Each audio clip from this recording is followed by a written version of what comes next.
Hai semuanya, balik lagi di channel aku. Jadi ini adalah lanjutan dari ada lalat dong. Jadi ini adalah lanjutan dari vlog aku yang pertama kemarin yang judulnya ujian B2 part 1. Nah, ini adalah part 2-nya. Jadi aku mau kasih tahu dulu kenapa lanjutannya itu nggak di ruangan yang kemarin. Kalau kalian lihat video aku yang part 1, jadi itu kita kan udah mau lanjut ke ujian berbicaranya. Nah, karena aku pikir itu adalah ruangan tempat dimana kita mau ujian, jadi aku matiin handphonenya dan aku nggak ambil video lagi, aku nggak ngevlog lagi karena emang nggak boleh membawa handphone, maksudnya nggak boleh aktif handphonenya. Dan ternyata pas kita masuk ke situ, itu cuma ada 2 cewek. Yang satu adalah penguji yang tadi juga nguji kita yang sebelumnya juga nguji kita waktu ujian tertulis. Yang satunya lagi ini juga yang mau ikut ujian. Nah, tapi kita bingung, kok cuma segini orangnya gitu kan. Terus habis itu akhirnya kita tanya sama pengujinya itu, dan ternyata pengujinya bilang kalau misalnya aku dan temen aku yang kita udah sama-sama kenal dan kita udah tahu sebelumnya kalau kita ini adalah partner, ternyata dia bilang kalau misalnya aku sama temen aku itu kita bukan partner, padahal guys, kita ini maksudnya udah ngobrol lah, kamu ceritanya tentang apa, karena kita nanti kan harus diskusi. Jadi ujiannya itu nggak lagi kita ngomong sama pengujinya kayak di B1 atau A1, A2 kayak gitu, tapi kita udah benar-benar penguji lepas tangan. Jadi kita benar-benar cuma ngomong sama partner kita doang. Kayak misalnya dari awal sesi speaking itu nanti kita kayak misalnya kita kan harus presentasi tentang cerita kita tentang apapun itu di tahap pertama, jadi 3 sesi. Nah, jadi contohnya aku cerita tentang cerita aku, terus habis itu nanti dia tanya, terus dia cerita tentang cerita dia, aku harus tanya sesuatu kayak gitu. Dan jadi kita maksudnya udah kong kali kong lah, pokoknya lo nanti jangan nanya susah segala macem kayak gitu. Kita udah mengatur segala macamnya kayak gitu. Tapi akhirnya sayang sekali, dengan berat hati, aku nggak tahu kenapa mereka kayak ganti pemain gitu, maksudnya kayak ganti partnernya gitu. Tapi ya gimana lagi, kita kan nggak bisa maksain kayak gitu kan. Itu kan udah jadi keputusannya mereka, aturannya mereka juga. Akhirnya waktu itu aku yang udah harus masuk duluan. Jadi teman aku itu, nah, cewek yang tadinya nunggu sama penguji itu, dia adalah pasang partner dari teman aku, partnernya dia yang baru gitu. Dan aku nggak punya waktu. Akhirnya aku masuk ke ruang persiapan yang 20 menit itu. Jadi sebelum masuk ke ruang ujian yang sesungguhnya, kita punya waktu 20 menit.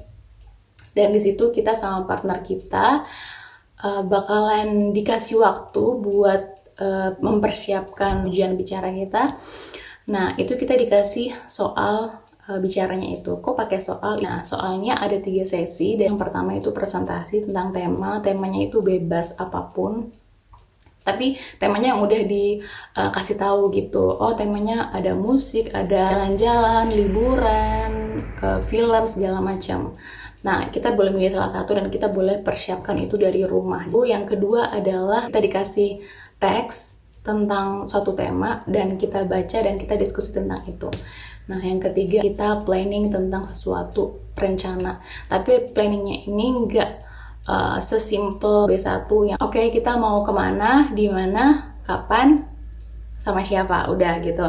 Nah, tapi di B2 ini kita lebih kompleks planningnya. Jadi kayak kalau misalnya hujan gimana gitu, kalau misalnya ini kan anak-anak nih, kita bagusnya bawanya di tempat apa gitu, kalau misalnya tempatnya tutup gimana, kalau misalnya segala macam. Nah, akhirnya di 20 menit aku persiapan. Jadi aku mau kasih tips sama kalian. Aku itu waktunya habis di nulis cerita aku karena kita nggak boleh bawa contekan kita. Jadi kan aku nulis nih presentasi aku di kertas. Nah, kita nggak boleh bawa kertas itu ke dalam ruangan, tapi di dalam waktu 20 menit ini kita boleh nulis apapun yang kita bisa bawa ke ruang ujian kita nanti. Nah, jadi aku tulislah poin-poinnya, tapi berhubung poin aku itu banyak dan banyak banget kata-kata yang baru, maksudnya kayak frase-frase yang baru buat aku, karena aku pengen membawa cerita ini jadi tegang gitu kan. Karena menurut aku di storytelling inilah aku bisa mengumpulkan nilai sebanyak-banyaknya karena aku bisa prepare dari rumah. Tapi justru aku malah habis waktu di nyatetin poin-poin yang aku mau presentasiin gitu. Aku nggak ada lagi waktu buat mikirin wah planningnya apa deh. Maksudnya kalian harus bikin poin-poinnya itu dari rumah. Habis itu kalian bisa tinggal salin di waktu 20 menit itu. Jadi kalian nggak perlu lagi mikir apa-apa di waktu 20 menit itu. Kalian bisa fokus di tema yang akan kalian diskusiin karena itu penting banget. Kalian kan nggak tahu tuh teman kalian bakalan kayak gimana, bakalan sehebat apa, bakalan lebih jago ngomongnya atau enggak dari kalian. Jadi akan lebih baik kalau misalnya kita habisin waktu yang lebih banyak di teks yang akan kita diskusikan nanti gitu.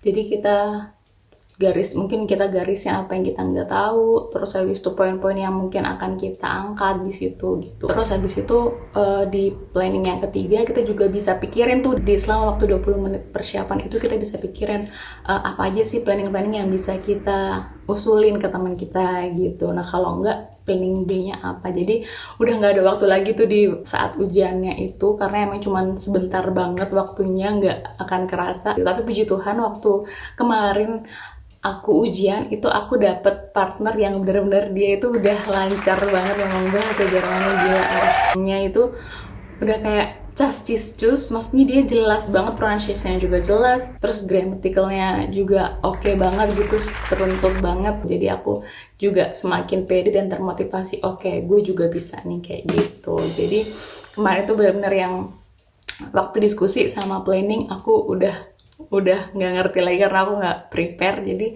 ya puji Tuhan aku bisa udahlah ngomong apaan aja, yang penting ngomong kayak gitu, yang penting kita nggak diem, karena emang kita harus diskusi. Karena nanti kalau misalnya, dan itu juga nggak bagus misalnya nanti kalian partner kalian ini terlalu sedikit berbicara atau terlalu banyak berbicara, itu juga nggak bagus, dan penguji kalian akan otomatis negur. Penguji itu mereka hanya kayak nentuin waktu, oke sekarang giliran kamu kayak gitu, oke sekarang udah habis waktu kamu gitu. Mereka hanya ingetin soal waktu aja. Jadi ya puji Tuhan aku kemarin bisa lolos ujian, bisa lulus. Nah ini juga alasan kenapa aku baru bikin video ini, karena aku nunggu hasil dari ujiannya. Puji Tuhan aku bisa lulus. Nah gitu ceritanya. Habis itu baru deh aku balik. Jadi thank you buat kalian yang udah ngikutin video ini. Jangan lupa untuk subscribe, komen, like, dan share ke teman-teman kalian jika kalian merasa video ini berguna.